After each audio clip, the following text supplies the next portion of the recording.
तो भाइयों फिर से आ गया हो बॉडी बिल्डिंग के इंटरेस्टिंग अपडेट्स लेके। तो वीडियो को शुरू करने से पहले जल्दी से वीडियो को एक लाइक कर दीजिए, और अगर आप अपने भाई के चैनल पर नए हैं तो जल्दी से चैनल को सब्सक्राइब कर दीजिए ऐसे रेगुलर फिटनेस और बॉडी बिल्डिंग अपडेट्स के लिए। भाइयों आज की पहली न्यूज़ सुन के बहुतों का दिल टूटने वाला है, क्योंकि आपको पता है कि इटाली शो में अब बस 1.5 हफ्ते ही बाकी है। और इसी बीच एक सैड न्यूज़ आ गई है हमारे गुड वीटो की तरफ से, और लिटरली उनके तरफ से ये अनाउंसमेंट है कि वो इटाली शो और स्पेन शो दोनों से अब बाहर है इन द सेंस कि वो कम्पीट नहीं करेंगे। और ये न्यूज़ सुन के मैं तो कुछ देर तक बहुत सैड हो गया था, क्योंकि जहां हम लोग ये सोच रहे थे कि इटाली शो में हमें एक बहुत बढ़िया कंपटीशन देखने मिलने वाला है, और इवन कल ही और एक बहुत बड़े बॉडी बिल्डर टिम बुडिज्म का भी नाम इसमें जुड़ा था, तो उस वजह से मैं और भी ज़्यादा एक्साइटेड हो गया था। बट अचानक ये न्यूज़ आ गई। अब भाई ऐसा नहीं है कि वीटो जानबूझकर कम्पीट नहीं कर रहे हैं, या इस साल इनके कम्पीट करने का कोई इरादा नहीं है, बट जो कि असली रीज़न है कि उनका जो यूरोपियन वीज़ा का रिक्वेस्ट था वो डिनाई हो चुका है। अब भाई आपकी जानकारी के लिए बता दूं कि वीटो का जो ओरिजिन है वो रशिया से है, बट प्रेजेंट में वो ब्राज़ील में रह के अपनी ट्रेनिंग वगैरह सारी चीज़ें कर रहे हैं। हाँ, बट इस सैड न्यूज़ के बीच एक गुड न्यूज़ ये भी है कि वीटो का यूएसए का जो वीज़ा है वो अप्रूव हो गया है, तो इसीलिए वीटो यूएसए में आके तो क्वालिफाइड शोज़ में कम्पीट कर ही सकते हैं। बट जिस चीज़ के लिए हम सब इंतज़ार कर रहे थे, इवन हम लोगों से भी ज़्यादा इंतज़ार तो वीटो कर रहे थे, वो पूरा होप और एक्साइटमेंट पानी में बह गया। वैसे इस न्यूज़ के बाद वीटो भी मायूस है, क्योंकि उनके मुताबिक उन्होंने इस बार अपने लाइफ की सबसे बेस्ट प्रेप की थी, स्टिल ये चीज़ हो गया। और शायद अभी वो मेंटली भी थोड़े बहुत टायर्ड चल रहे हैं, बट स्टिल वो हार नहीं मानेंगे, और मानना भी नहीं चाहिए। एंड वैसे भी शायद 15 से 17 दिन बाद उनकी वाइफ एक बेबी को बर्थ देने वाली है, मतलब वीटो भी बहुत जल्द एक फादर बनने वाले हैं। और ये डिसीजन वीटो का मुझे बहुत अच्छा लगा, जहाँ वो ये कह रहे हैं कि अभी वो अपने वाइफ के पास रह के अपने वाइफ और अपने बेबी को सपोर्ट करेंगे, देन उसके बाद ही वो किसी शो में कम्पीट करेंगे। स्टिल उनका प्रॉमिस है हम सारे फैंस से कि इस बार ओलंपिया में क्वालिफाई होने के लिए वो अपना बेस्ट ट्राई देने वाले हैं। तो पहले तो एडवांस कॉन्ग्रेचुलेशंस वीटो को एक फादर बनने के लिए, और हमें भाइयों वीटो के कम्पीट ना कर पाने के लिए सैड ना होके, बल्कि वो फादर बन रहे हैं उस चीज़ के लिए ज़्यादा खुश होना चाहिए। तो भाइयों अब ये वीज़ा वाली प्रॉब्लम तो धीरे धीरे आम बनती जा रही है, क्योंकि शायद परसों ही मैंने वीडियो में बताया था कि बेहरोस लास्ट 2 साल से धक्के खा रहे हैं यूएसए वीज़ा को लेकर, वो भी ओलंपिया के लिए। बट स्टिल आईएफबी भी अपनी तरफ से कोई स्टेप नहीं ले रही, तो वीटो वाले मैटर में तो उस चीज़ का उम्मीद करना भी एकदम बेकार है कि आईएफबी भी कोई स्टेप लेगी, और वो भी यूरोपियन वीज़ा के लिए, और इवन वो भी एक प्रो क्वालिफाइड शो के लिए। तो ये एकदम टाइम पास करने वाली उम्मीद होगी। वैसे वीटो की अभी की जो फिजिक की कंडीशनिंग है वो सही में बहुत ज़्यादा बढ़िया है, खासकर वीटो अपनी कंडीशनिंग के लिए हमेशा से सफ़र होते हैं। इवन सेम चीज़ उन्होंने अपने कैप्शन में भी लिखा था कि इस बार शेप में आने के लिए उन्हें बहुत ज़्यादा स्ट्रगल करना पड़ा था, स्टिल वो इस कंडीशनिंग पे बैठे हुए हैं। इवन इस फिजिक के बेस पे तो हम लोग ये प्रेडिक्शन नहीं लगा सकते कि वीटो इस साल इटाली प्रो को जीत पाएंगे, बट सेकेंड या कम से कम थर्ड प्लेस से तो उनको हटाने वाला कोई नहीं था, क्योंकि पहली बात तो ये साइज़ में बहुत ज़्यादा बड़े हैं, और उसके साथ उनकी कंडीशनिंग इवन शेप भी बहुत ज़्यादा ज़बरदस्त आ रही है। बट स्टिल इस बार तो हम लोग वीटो को स्टेज पे नहीं देख पाएंगे, बाकी देखते हैं कि कौन से शो में वो कम्पीट करते हैं। अगली अपडेट है भाई हम सबके चहीते म्यूटेंट निक वॉकर की तरफ से। अब कुछ लोगों के तो चहीते होंगे ही ये। अब ये वाला अपडेट जो है वो शायद 1 या 2 दिन पुराना अपडेट है निक वॉकर का, जो कि मैं अपने वीडियो में कवर नहीं कर पाया था। और इस अपडेट में खासकर निक बस अपने बैक लैट स्प्रेड का ही पोज हिट कर रहे हैं। वैसे इस फिजिक अपडेट से पहले तो मैं इस लाइटिंग के ऊपर बात करना चाहूँगा कि क्या लाइटिंग है। मतलब मैं खुद कन्फ्यूज़ हूँ कि लाइटिंग ज़्यादा फ्रीकी है या निक की फिजिक कंडीशनिंग, क्योंकि इस लाइटिंग में मैंने जब निक का ये फिजिक अपडेट देखा तो उसमें पहले तो मैं कुछ सेकंड कंफ्यूज था कि ये कोई रियल फिजिक है या कोई पुतला टाइप का कुछ है। देन जब मैंने निक के इस फिजिक को गौर से देखा तो भाई निक की ये वाली फिजिक कुछ ज़्यादा ही फ्रीकी लग रही है। खासकर इस लाइटिंग में उनके इस ड्राई कंडीशन फिजिक से उनकी वैस्कुलरिटी जैसे निकल के आ रही है, पता नहीं उससे मुझे एक डेविलिश वाइब आ रही है।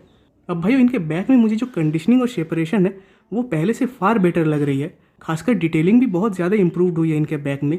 बट वहीं शायद इस चीज़ का निक को एक प्राइस चुकाना पड़ा है, और शायद वो प्राइस मेरे ख्याल से साइज़ का है, क्योंकि भाई मुझे निक का जो साइज़ है या फिर उनका बैक का फ्रेम वो थोड़ा सा ही सही बट छोटा ज़रूर लग रहा है। अब अगेन शायद मैं गलत भी हो सकता हूँ, बट कहीं ना कहीं उनके बैक की साइज़ में मुझे थोड़ी सी डिक्रीजमेंट तो लग रही है। बट वहीं उनके हैमस्ट्रिंग्स, उनके ग्लूट्स जिस तरह के आ रहे हैं वो सही में ज़बरदस्त लग रहे हैं। खासकर उनके ग्लूट्स में ट्राइसेंस तो आ ही रहे हैं, इवन उनके हैमस्ट्रिंग्स के सेपरेशंस भी कमाल के आ रहे हैं, और ग्लूट्स भी एकदम श्रिंक और कंडीशनड आ रहे हैं। तो इस बार शायद निक ने अपनी कंडीशनिंग को कुछ ज़्यादा ही सीरियसली ले लिया है, और होप कि इसी सीरियसनेस के साथ उन्होंने अपने क्वाड्स के इंप्रूवमेंट्स को भी लिया होगा, और साथ ही साथ अपने वेस्ट को भी इंप्रूव करने की वो कोशिश कर रहे होंगे। बाकी ओलंपिया में बस 9 हफ्ते के आसपास ही टाइम रह गया है, और इस टाइम में निक अभी और क्या क्या इंप्रूवमेंट्स करने वाले हैं वो देखने के लिए मैं बहुत ज़्यादा इंतज़ार कर रहा हूँ, क्योंकि उनको इस साल ओलंपिया जीतना है ना, और वैसे भी वो उनके हिसाब से इस साल मिस्टर ओलंपिया तो बन ही गए हैं। अब भाई जब निक वॉकर की बात उठी है तो वहाँ डेरेक लंसफर्ड के ऊपर भी अपडेट्स कवर करने ज़रूरी है। तो अगली अपडेट है भाई वो डेरेक लंसफर्ड की तरफ से। अब मेरे ख्याल से शायद ये अपडेट डेरेक ने निक को पोक करते हुए ही डाला होगा, क्योंकि इस अपडेट में डेरेक भी अपने बैक को शो कर रहा है, बट एक अलग अंदाज में। अब डेरेक का बैक आज से नहीं बल्कि बहुत पहले से उनका एक स्ट्रॉन्ग पॉइंट है, और इवन मुझे तो लग रहा है कि उनका बैक पिछले बार से भी ज़्यादा इंप्रूव हो गया है इस बार। खासकर बैक का जो साइज़ आ रहा है वो ऐसे शेप के साथ ही साथ उनके बैक में मसल मैच्योरिटी भी अलग लेवल की आ रही है। और खासकर अगर मैं अपना पर्सनल ओपिनियन दूँ तो डेरेक के बैक में जो थिकनेस और जो डेंसिटी आ रही है उसका तो मैं फ़ैन हो गया हूँ, क्योंकि ऐसी थिकनेस और डेंसिटी मैंने बहुत टाइम बाद किसी बॉडी बिल्डर के फिजिक में देखी है। खासकर इनके इतने बड़े बैक के साथ इनका जो वी टेपर या कह लो जो एक्स फ्रेम आता है वो सही में बहुत ज़्यादा कमाल का आ रहा है।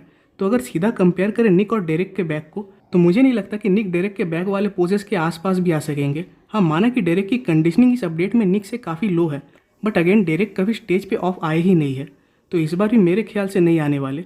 तो इवन मेरे ख्याल से इस बार डेरेक निक को कंडीशनिंग के मामले में भी बीट कर ही देंगे। बाकी इस रिगार्डिंग आपके थॉट्स कमेंट्स में ज़रूर बताइएगा भाइयों। बढ़ते अगले अपडेट की तरफ, तो ये है भाइयों बीफ चू की तरफ से। अब इनके ऊपर वैसे डिस्कस करने लायक ज़्यादा चीज़ें तो नहीं है सिवाय इनके फिजिक अपडेट को छोड़कर, क्योंकि ये इस साल तो अब कम्पीट नहीं करने वाले और पूरा साल वो अपने फिजिक को इम्प्रूव करने में लगाने वाले हैं, जो कि मेरे ख्याल से एक बहुत ही अच्छा ओपिनियन है। अब एक अच्छे खासे हीलिंग रिकवर पीरियड के बाद इस अपडेट के साथ बीफ ने अपना ऑफ सीज़न शुरू कर दिया है। अब वैसे अभी इनके फिजिक का करंट वेट 270 पाउंड्स के आसपास चल रहा है, बट स्टिल आप नोटिस कर पा रहे होगे कि इनके फिजिक में वो साइज़ दिखाई नहीं दे रही, बल्कि इनकी फिजिक काफ़ी ज़्यादा डाउन साइज लग रही है। इवन यही एक मेन रीज़न है कि इस बार इनका बड़ा एक ऑफ सीज़न लेने का, कि इस बार अपने साइज़ को एक अलग ही लेवल पे लेके जाना चाहते हैं। क्योंकि अगर इनके प्रीवियस शोज़ की बात करें तो उनमें ये कंडीशन तो आए थे, बट इनके फ्रेम के अकॉर्डिंग इनकी फिजिक काफ़ी ज़्यादा डाउन साइज लग रही थी, और इवन जजेस की तरफ से भी इनको सजेशन था कि इनको अपने साइज़ के ऊपर काम करना होगा। तो फाइनली इन्होंने अब इस चीज़ के ऊपर मेहनत शुरू कर दी है। बाकी तो नेक्स्ट ईयर तक ही पता चलेगा कि इन्होंने अपने फिजिक को कितना ज़्यादा इंप्रूव किया है। बढ़ते अगले अपडेट की तरफ, तो ये है भाई ब्रेट विल्किन की तरफ से। अब उन्होंने अपने ओलंपिया डेब्यू से 9 वीक्स आउट का फिजिक अपडेट दे दिया है। वैसे अपडेट में तो जस्ट वो अपना एक साइड चेस्ट का ही पोज हिट कर रहा है, बट एक चीज़ गौर करने वाली है कि इन्होंने अपने साइज़ को अच्छा खासा इंक्रीज़ किया है। और हो भी क्यों ना, क्योंकि बिग मैन वीकेंड को जीते हुए उनको बहुत टाइम हो गया है। इवन पिछले साल उन्होंने उस शो को जीता था, तो तब से वो ऑफ सीजन पे ही थे, तो इस दौरान उन्होंने अपनी फिजिक को एक अच्छा खासा साइज इंक्रीमेंट दिया है, और जो कि उन्हें चाहिए भी था ओलंपिया स्टेज के लिए।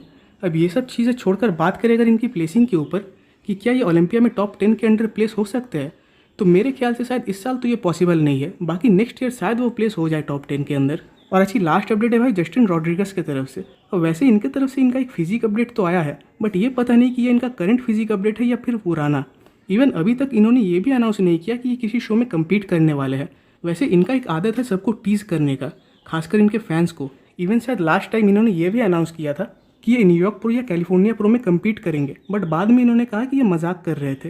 अब मेरे ख्याल से इस बार भी शायद ऐसा ही कुछ सीन है। बाकी ये कब कम्पीट करेंगे ये तो किसी को नहीं पता। तो भैया आज की वीडियो यहीं पे खत्म होती है। कमेंट्स में ज़रूर बताइएगा कि आपको ये वीडियो कैसा लगा। वीडियो अच्छी लगी तो वीडियो को एक लाइक कर दीजिए, और नेक्स्ट वीडियोस के अपडेट सबसे पहले पाने के लिए चैनल को सब्सक्राइब कर दे और बेल आइकन को प्रेस कर दे।